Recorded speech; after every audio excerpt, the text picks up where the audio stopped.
即阵发展的人工智慧，嘛，互农业的出口大国荷兰，因的温室政策搁较提升。若是会当解决人工无够的问题，嘛会当降低病虫害，大大提升有机农作物的生产效率。无人机升空了后，伫温室内底飞来飞去，经由所在即个摄影机来翕作物每天的变化，并且用人工智慧分析这资料，互农民会使更加紧来掌握作物的情形，提高温室栽培的生产效率。国土面积甲台湾差不多大的荷兰，用先进的温室农业生产的技术，长期是全球农产品出口大国。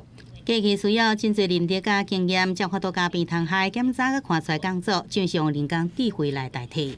It helps a lot because we detect the diseases in a very early stage. So when you have detected it in an early stage, you can take an action and to remove the disease very early because before it spread out of the whole greenhouse.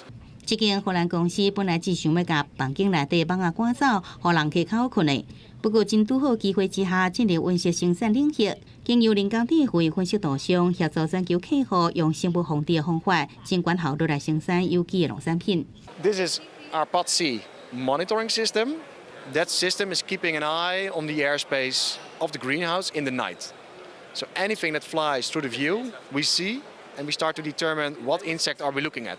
另外一间上款来自荷兰的公司开发手机应用程式，让农民会使家己翕规盘幼崽，再来经由人工智慧30秒快速分析幼崽的存活率，大幅降低过去用看的方式来判断的生活率。人工智慧的发展及应用越来越普及，也有助于未来园艺业提升生产效率。